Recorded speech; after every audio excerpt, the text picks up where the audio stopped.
Hey crafty friends, welcome back to the Old Paper Lady. I'm Lori. If you're new here, hi and welcome, and thank you for joining us. I'm going to start off by saying I did not shoot a video for a couple of days. Friday, I put up a video, but then Friday night after I got out of work, I had to go to the hospital, and if you can tell, I'm raspy again. Went to the hospital, and I have bronchitis again. So then they put me on antibiotics, and I'm getting fixed up from that. So that's where I've been the last couple of days, getting the old bronchitis took care of, and it's just residual leftover infection from where I had the sinus infection last week. So I started hurting really bad in my rib, and Friday, and I was like, yeah, I'm hurting really bad, so I was like, I think when I get out of work, I'm just going to go get it checked, just to make sure. But I still think something else is wrong, and they're just, because it feels like there's a knot in there. I don't know.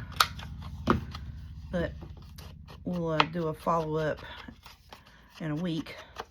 I'm going to go to the primary care that they suggested.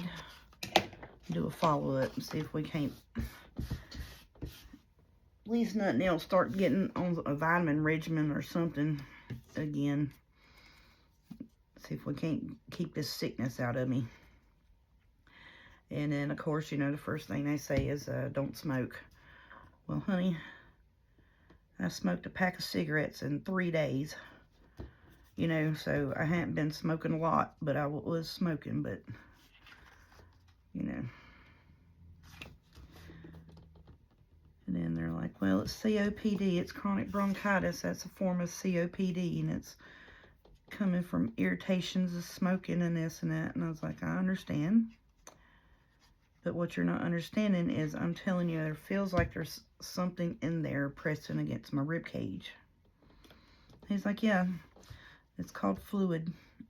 I wanted to punch him in the face. And I was like, but I told you the last time I was here that it felt like I had fluid on my lung again. And you told me, let you be the doctor.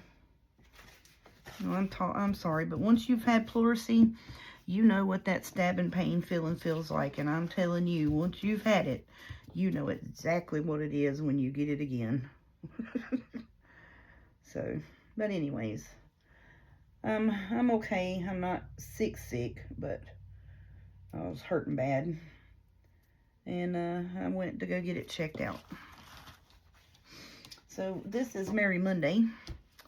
So we're going to do our Merry Monday makes. And I had a bunch. This is like a placemats and such that had like the Christmas, what are they called? Holly berries on them. And I took and put them on, put them down on some cardstock and such. And I want to turn them into journal cards. And I think they're just going to be pretty. And putting a little dress up on them. I think that's going to be cute. So I'm just going to fix them up. I've had them in my stash, just waiting for something to be done with them. So this is what we're going to do with them today. And I've got a few bag cutoffs where I made a journal out of the gift bag from Hobby Lobby. So I'm going to try to take and cut these bits.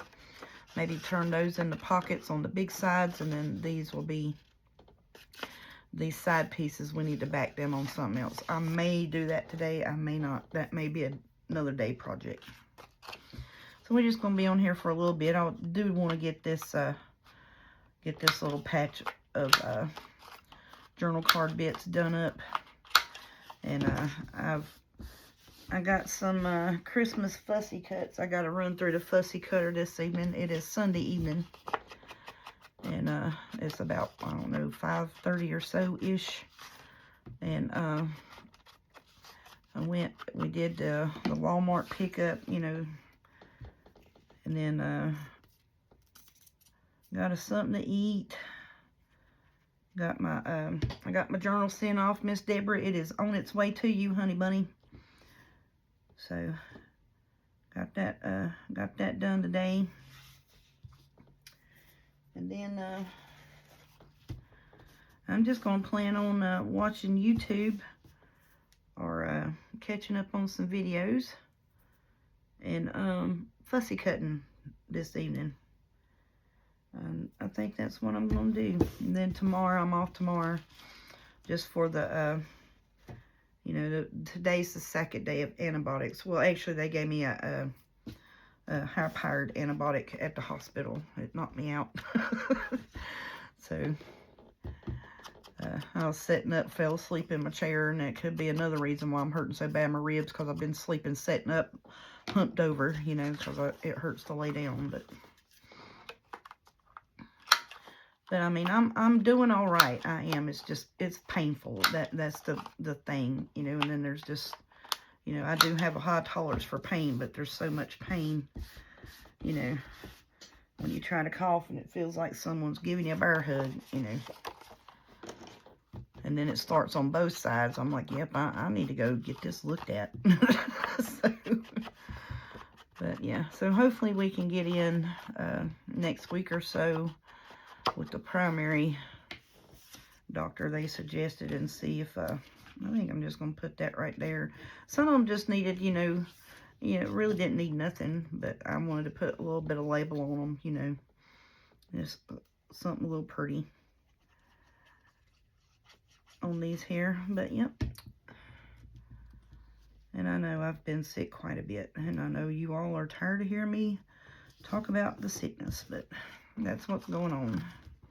And that's where I was Saturday and Sunday, literally hacking up a lung. So, but yeah, I mean, I'm feeling better today. I wasn't hurting at all until I started picking up groceries and that, and then it started hurting a little bit in there. And it's mainly, the biggest part of it is irritation in between my lung and my rib cage, where I have coughed so much. And it's just, oh, it hurts so bad. Good thing is, I'm not positive for anything of the, you know, the flu gamut, or none of that mess. No, none of the COVID, nothing like that. It's just the old bronchitis trying to whip my butt. But now, you know, we've got pollen like you would not believe here. My car is blue, but it is green with the pollen on it. So, and it don't, the rain's not helping. You'd think the rain would help wash it out a little bit. I'm just going to put that right down there. I think that'd be pretty. Or should we put it up here? No, I don't like it there. I like it down here. But yeah, so the pollen's really bad, which I know the pollen's bad everywhere. Like I said the other day, I was looking at a video of, I think it was Atlanta, Georgia. Somewhere in Georgia it had, I know it was Georgia, but the air was green. They took like a still shot off of one of their area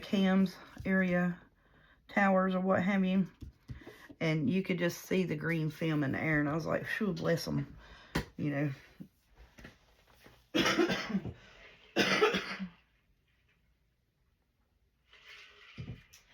Now see, that little cough there 2 days ago, I would have been on the floor crying because it was hurting so bad. So it is getting better. I just gotta, you know, just push through it. Now this is going to be a little bit long. 1, 2, 3, 4, 5. So I need to cut this down right here on this side. We need to get it down to 5 inches.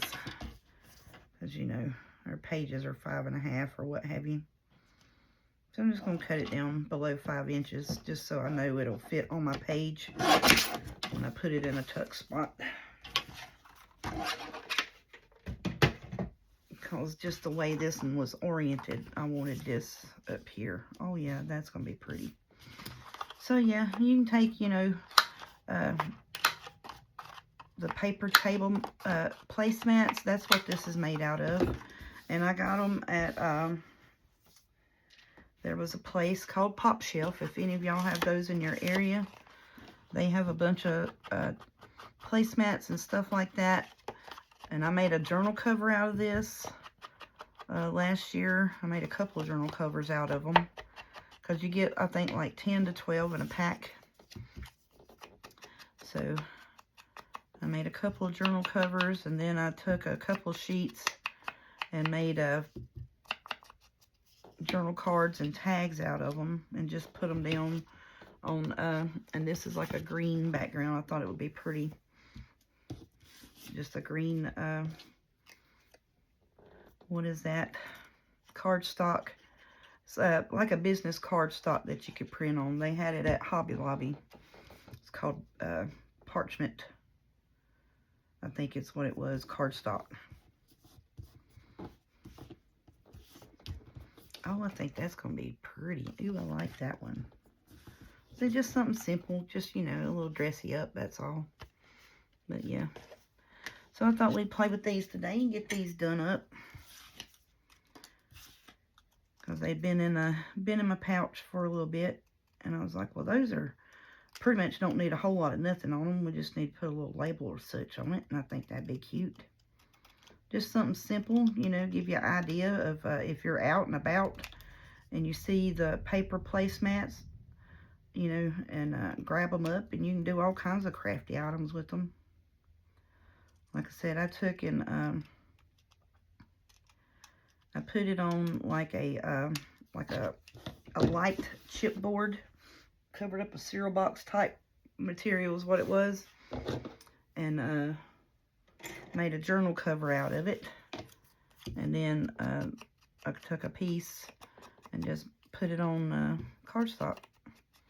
Actually, I took them and cut them and then just glued them on the cardstock, so it'd be a little bit easier. You know, I did it that way, so it'd be easier for me to cut up instead of trying to glue the whole piece down.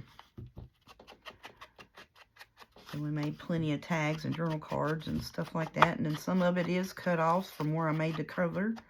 So, I think, was that like that or was it like this? I can't remember. How did I have that, y'all? I like it like that because those flowers going that way. So that's the way we're going to put it. And I think these will make real pretty little journal cards.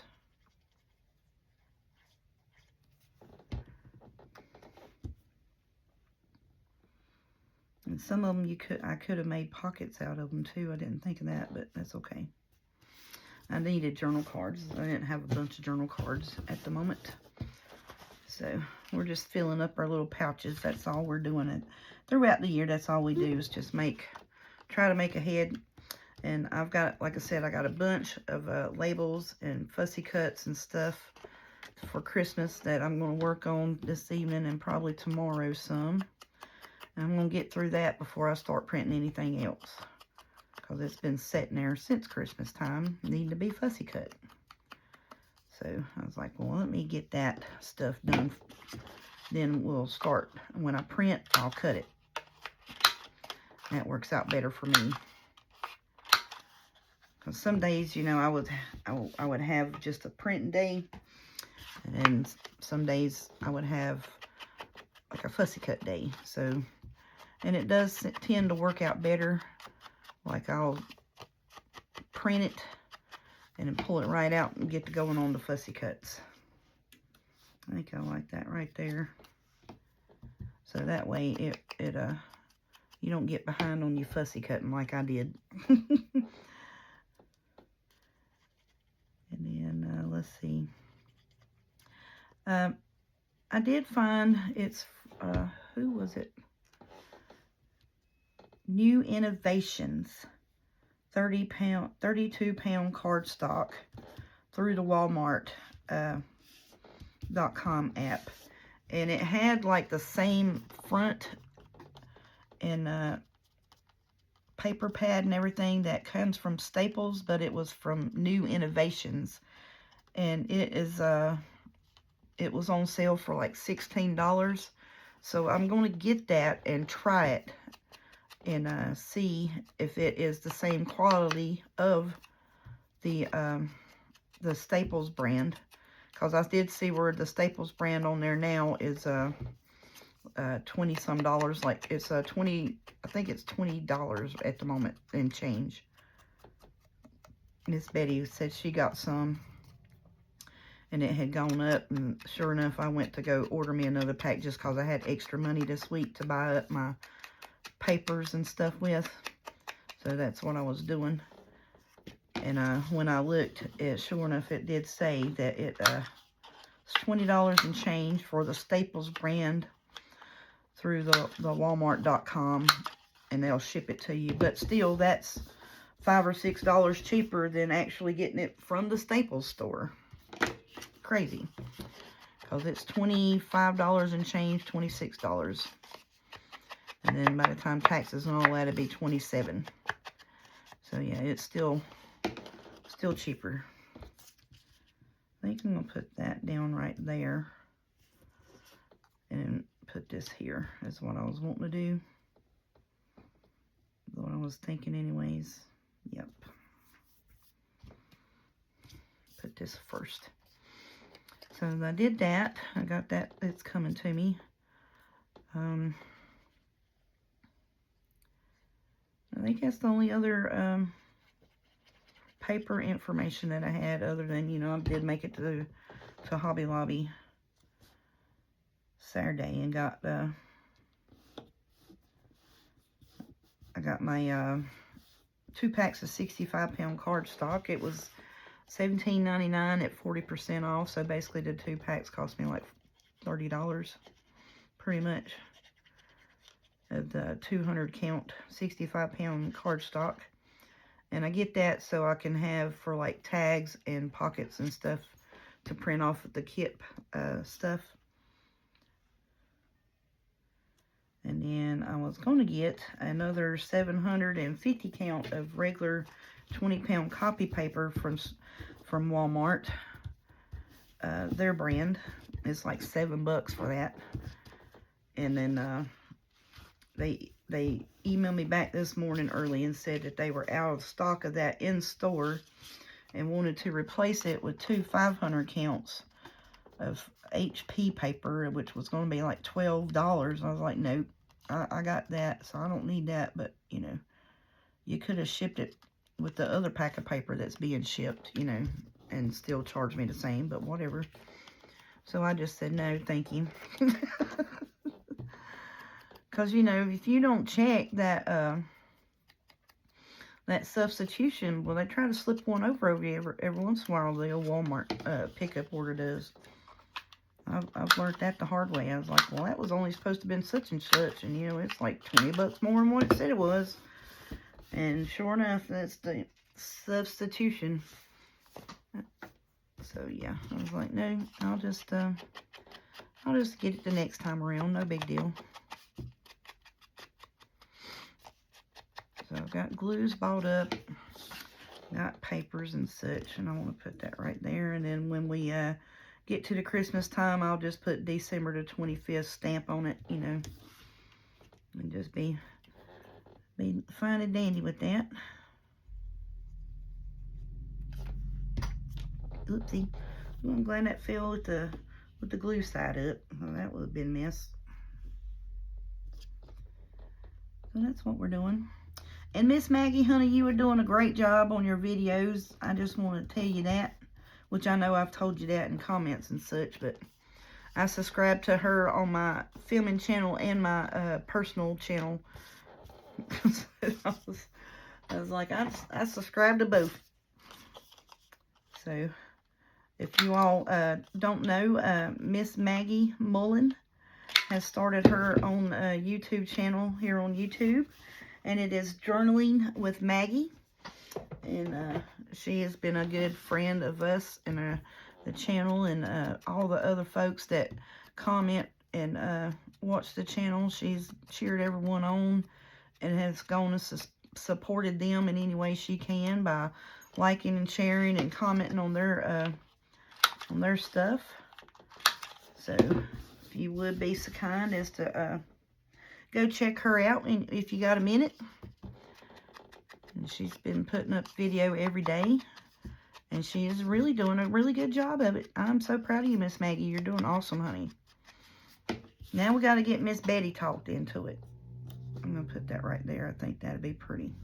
And I'll do the same, put December 25th on it with the little stampy stamp. And I think those are cute. But yeah, again, I am apologizing for, you know, just can't get rid of the sickness, y'all. I sweating. Which I kind of figured, like I said, you know, after I had that sinus infection, that I was going to wind up getting it again. And we made us a little cute little tag there. Oh, that's fun. Those are cute. And then you, like I said, you just take on the little, and put a little stampy bit there. And all of that's backed on a green. Those are cute. I love that way that one turned out. That's pretty. It's going to curl because that's thicker cardstock. But it'll be okay. And then that one with the candy cane stripe, I love that. That is so cute. And we got this one, just simple. You know, like I said, just a little something to dress them up. That's all it needed, just a little something. And in the, I call it, you know, the naked spot or the voided spot. You know, the empty area. I like that a lot. That's a good size journal card. And then also, too, even though it still has a spot here and there, so, like, if you get a kit and it has, you know, the traditional colors or what have you, you can put a little fussy cut from the kit in it. Or a little label, you know, somewhere else on it from the actual kit to make it blend in, you know, to make it go right along with it. So that's going to be our makes for today on our Merry Monday makes. Or what are we calling it? We're calling it Merry Makes because I didn't want to intrude on anyone else's Merry Monday hashtag thingy. So, and that's a good little bit of business there. Shoot. I mean, see, just, you know, quick little, if I had not already backed these, it'd probably take, you know, another 10-15 minutes just to go and put them down, then cut them out, you know what I'm saying? So, less than an hour here, even if you have to back the paper. That's a good little hour's worth of work there, and I think I will put these up and save them for later. I don't really want to fool with them at the moment. I'm going to pull my Christmas Merry Make box out. Let's see, we didn't make any pockets today. We did make cards, journal cards. That's what we made. Yes, ma'am. I'm going to put all of them in there. That's a good little stash of journal cards. Heck yeah. And then I got one little tag that we made, so we'll put it in our tag stash. Now, notice none of these tags that I've made have any lacy bits or toppers or anything like that. Just because it's easier to store the flat tags at the moment. So, that's what we're going to do. Call it a video. And then we'll figure out something else to make. I may do these in next Merry Makes video. Because I want to, these will need to be backed to be pockets. And these will be little tags, the little side pieces. I'm just going to glue them down and make those tags. These will be pockets. And we can use those in the journals as well. So I'm going to put them back in my work on box. Thank y'all so much for joining me today. And we will continue working on daisies for the next week. So while I was at the Hobby Lobby yesterday, I found this beautiful blue daisy print fabric. Is that not just gorgeous? And so that's, I'm going to make a cover out of that, and we'll make up the watercolor prints, the journal for that this week. And I think that is just going to be beautiful. I think that's going to be really pretty. So I done got most of my ephemera put together. I haven't got it made yet, but I've got it you know, pulled out and put together with what I want. And I got a few bits that's already done here. This is leftover stuff. And this is all of our ephemera. So I got to ink the pockets and fold them up. And then that's ephemera tucks and journal cards to go in it. So we'll get to working on that tomorrow. And that's going to be our project for a couple of days this coming week. Is we're going to do a blue daisy journal. But it's the outside's going to be blue. Just the and it's going to be the watercolor daisy. Thank y'all so much for watching again. I greatly appreciate you. Y'all have a good day and happy Merry Makes.